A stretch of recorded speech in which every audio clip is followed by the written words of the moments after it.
Welcome to let's learn English.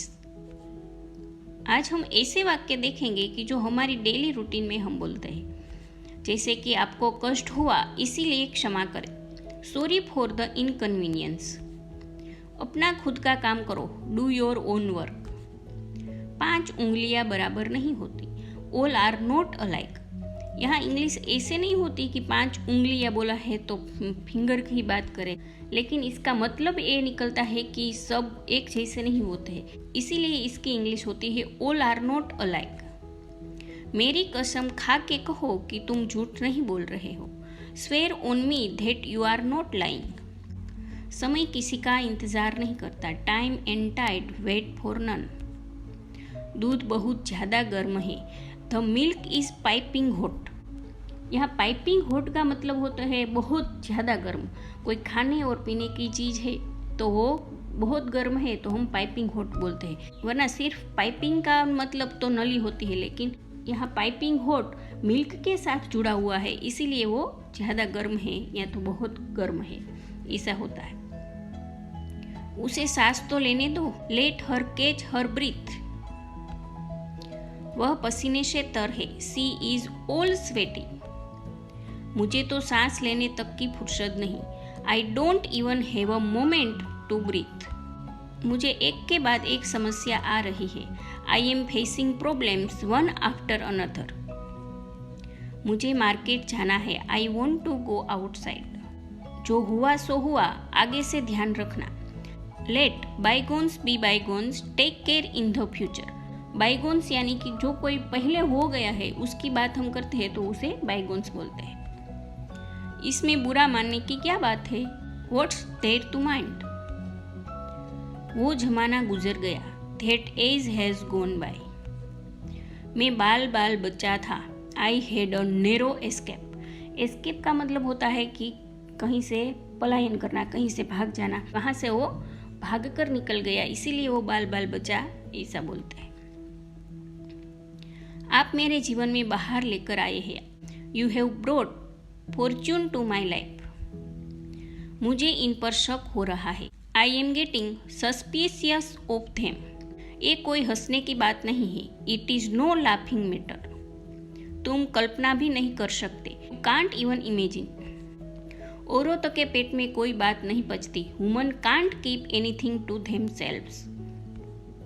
मेरे रास्ते से हट जाओ, मूव आउट ऑफ माई वे।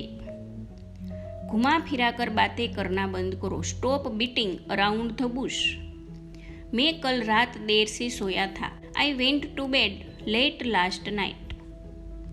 वह गहरी नींद में था, ही वॉज फास्ट अस्लीप। मुझे बिल्कुल भी भूख नहीं है, I am not hungry at all. भगवान जाने वह कहाँ है, God knows where he is. वह बुखार में पड़ा है, he is down with fever. जितना ज्यादा उतना अच्छा, द मोर द बेटर।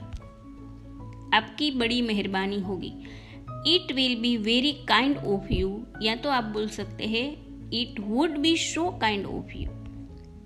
हो सके तो मुझे माफ कर देना, फॉरगिव मी इफ पॉसिबल।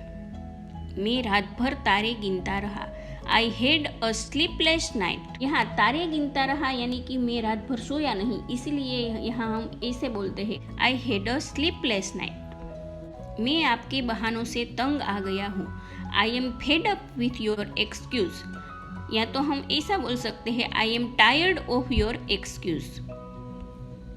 मुझे जल्दी उठने की आदत है, I M an early riser. उठने की आदत यानी कि मैं अर्ली राइजर हूँ, इसलिए यहाँ हम ऐसा बोलते हैं I am an early riser. दूसरा देखते हैं तो वहाँ भी है, मेरी बहन को देर से उठने की आदत है, तो यहाँ है my sister is a late riser, यानी कि वो रोज लेट उठती है तो उसे लेट राइजर बोला जाता है। हम तीनों ही वहाँ जा रहे हैं, all 3 of us are going there. हम तीनों ही यानी कि ऑल 3 ऑफ अस, 3 है और 3 ही जा रहे हैं, इसीलिए वहाँ ऑल 3 ऑफ अस बोला। हम दोनों ही वहाँ जा रहे हैं, both of us are going there. यहाँ ऐसा मतलब है कि हम दोनों जा रहे हैं तो बोथ ऑफ अस, यानी हम अकेले जा रहे हैं तो वन ऑफ अस, कि हम में से कोई एक जा रहा है। कमरे में बहुत शोर है, the room is very noisy. काश मुझे पता होता, आई विश आई नो। काश वो सच होता, I wish that were true. यहाँ भी काश को हम आई विश बोलते हैं, तो कहीं भी हमें काश लगाकर बोलना है कि काश ऐसा होता, काश हम ऐसा करते, तो यहाँ हम आई विश बोलते हैं। ये तुम पर निर्भर है, इट्स अप टू यू। कमरा इस तरफ है, the room is this way. कितना कुछ बदल गया है, सो मच हैज चेंज्ड। वो वाला आखिरी था, that was the last one. मुझे वो वाला चाहिए था, आई वॉन्टेड दैट वन। तुम ये वाला ले सकते हो, you can take this one. Thank you for watching this video.